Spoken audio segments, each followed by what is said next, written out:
Les amis, bienvenue dans cette nouvelle vidéo. Vous avez été hyper nombreux à me poser des questions sur ma vie, sur mon travail, sur plein de choses. Donc bienvenue dans ce nouvel épisode du Foodcast. Je réponds à toutes vos questions.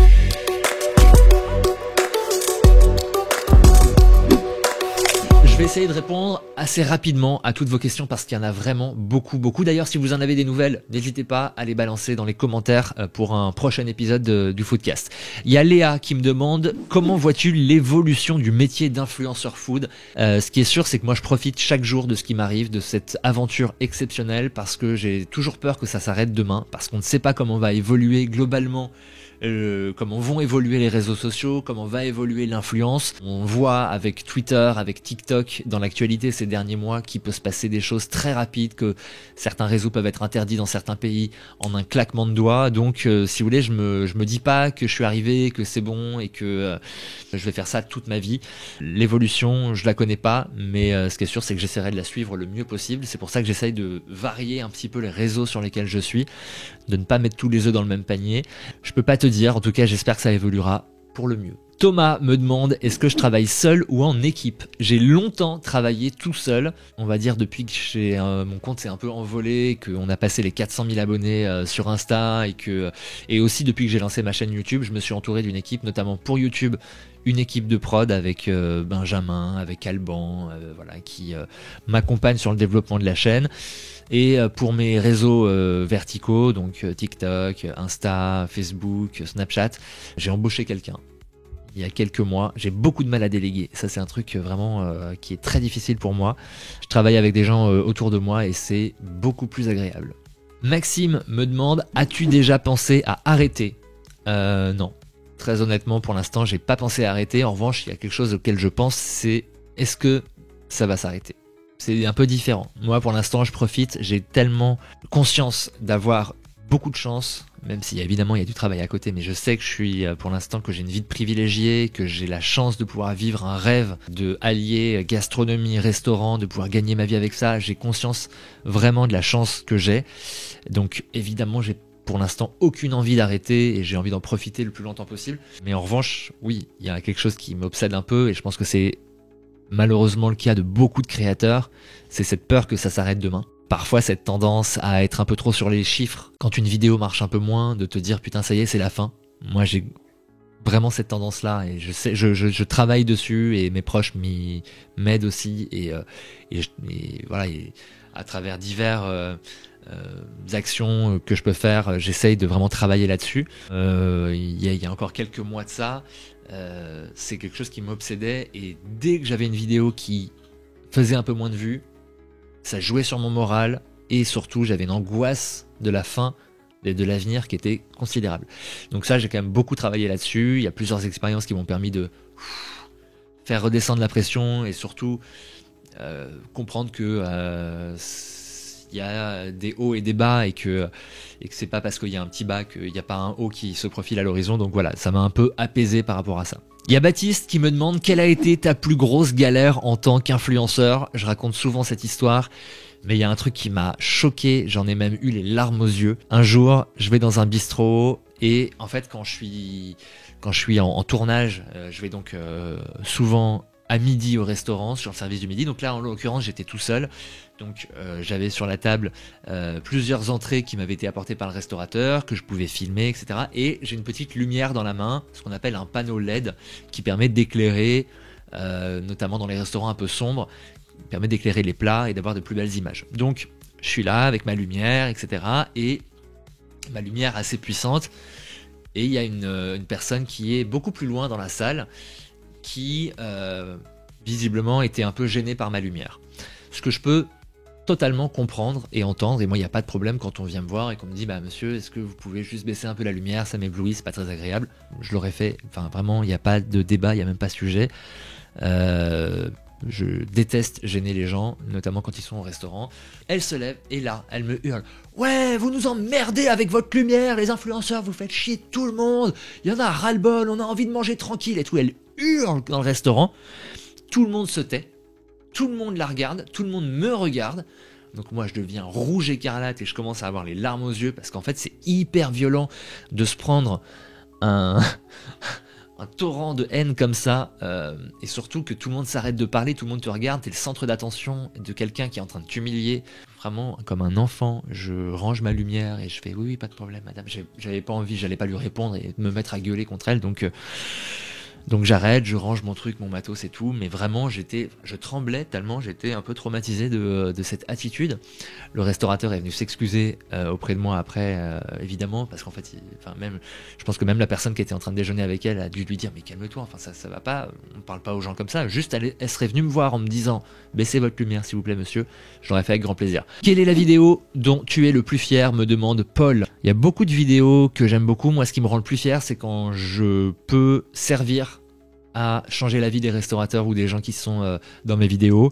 Je pense souvent à ce restaurateur de Courbevoie, je crois, un resto qui s'appelle Audace 2.0, un chef qui s'appelle Pierre Lambert, qui un jour m'envoie un message en me disant voilà, mon resto va mal, je suis en procédure de sauvegarde, ou en tout cas je passe dans 3 mois devant le tribunal qui va décider de si je peux continuer ou pas, c'est vraiment très compliqué, en fait je suis mal situé et donc les gens ne viennent pas. Donc j'y vais. Et là, je prends une claque énorme. Le mec a un talent de fou furieux. C'est hyper bon, c'est pas cher. Vraiment, il coche toutes les cases d'un restaurant génial, quoi. Et donc, je publie la vidéo en disant mais il faut aller dans ce resto. Il est incroyable. Et en fait, la vidéo a explosé et le gars a rempli quasiment, je crois que le soir il m'envoie un message en me disant écoute je suis complet pour 3 semaines, j'ai des réservations qui tombent toutes les 2 minutes, c'est un truc de fou. Et en fait du coup il est passé devant le juge avec des chiffres exceptionnels. Je crois qu'il a fait complet tous les jours, midi et soir, jusqu'à son passage au tribunal, et du coup son resto a été sauvé. Il m'a envoyé un super message en disant merci, c'est grâce à toi, etc. Donc voilà, ça évidemment ça bouleverse. Tiens, il y a David qui m'a envoyé cette question. Comment as-tu géré ta montée en popularité? Soyons très clairs, moi je suis pas une star, je ne veux pas l'être, je suis juste un mec qui partage sa passion pour la gastronomie sur les réseaux sociaux. Moi ce qui m'intéresse c'est plus de mettre en lumière des gens, de raconter leurs histoires, plutôt que d'être connu. Voilà. Après effectivement, là le fait que tout réseau cumulé, je sois à plus d'1 100 000 abonnés, forcément en fait les gens me reconnaissent dans la rue, il y a des gens qui me demandent des photos, etc. Moi je suis toujours... Alors au début j'étais très gêné, parce qu'encore une fois je considérais que c'était pas normal qu'on m'arrête, qu'on me demande des photos, enfin je comprenais pas pourquoi, voilà, je fais pas de cinéma, je suis pas une star de la chanson, donc j'ai eu un peu de mal au début à appréhender ça. Évidemment, les gens sont hyper gentils, les gens me disent qu'ils aiment mes vidéos et tout, et c'est cool, ça fait plaisir. Mais je reste les pieds sur terre, c'est cool, mais j'en fais pas un moteur de ma vie. Dernière question de ce foodcast, je vais mixer 2 questions. Il y a les instants d'Alex qui me dit suite à ta déconnexion de quelques jours dans le sud, est-ce que tu t'y tiens un peu? Et je crois qu'il y a Thomas qui me disait est-ce que ça va mieux depuis ton burn-out? Pour resituer un peu ce qui s'est passé, il y a 1 an, je n'ai pas fait un burn-out, parce que ce terme-là, j'ai pas envie de l'employer, parce qu'il y a des gens qui font des vrais burn-out, et je veux pas me comparer à eux, parce que je considère pas avoir vécu la même chose. En revanche, il y a un matin où effectivement je me suis levé, où je me suis rendu compte que mes journées avaient tendance à se ressembler et à être un peu une usine à production de contenu.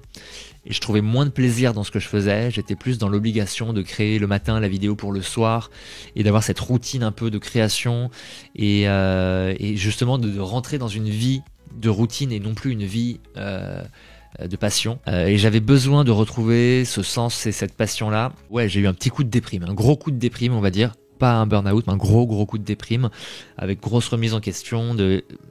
Pourquoi je trouve plus de plaisir dans ce que je fais? Pourquoi est-ce que ça vaut le coup de continuer, etc. À ce moment-là, j'en discute avec des proches, et notamment avec mon équipe YouTube, et qui me dit en fait ce qui serait cool c'est que tu te fasses une vraie déconnexion, un truc que tu n'as pas fait depuis je pense très longtemps.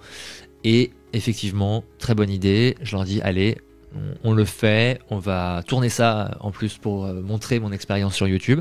Et donc je pars dans le sud de la France, chez Laurence, sans téléphone portable, sans ordinateur, sans montre, sans réseaux sociaux, sans internet. Vraiment grosse coupure. La vidéo d'ailleurs, il y a 3 épisodes que vous pouvez retrouver sur ma chaîne dès maintenant. Et là, au contact de Laurence, j'apprends à lâcher prise, j'apprends à à moins me mettre la pression et à profiter de l'instant présent. Ça a été vraiment, ça m'a remis un peu les pendules à l'heure. Alors évidemment, pour répondre à Alex, le naturel revient vite au galop, malheureusement, et les mauvaises habitudes aussi. Mais on ressort pas indemne de ce genre d'expérience-là. D'abord parce que la rencontre avec Laurence a été hyper enrichissante et que les échanges qu'on a eus peuvent pas s'évaporer comme ça.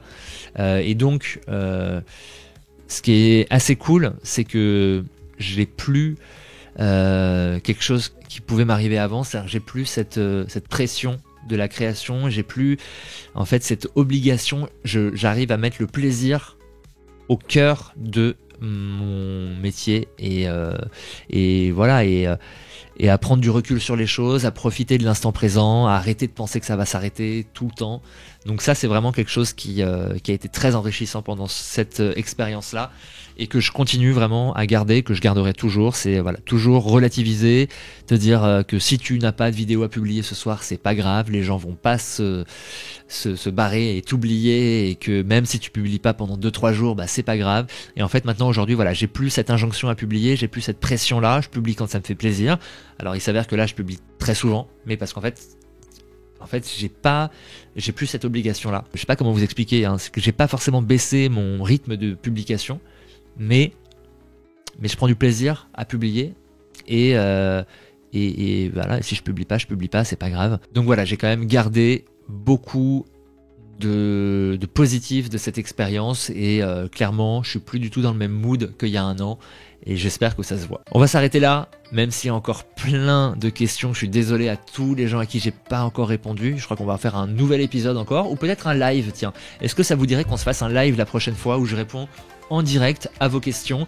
Dites-moi ça dans les commentaires et puis bon, on se retrouve très bientôt pour une nouvelle vidéo. Bye. C'est quoi ce bye? Ciao.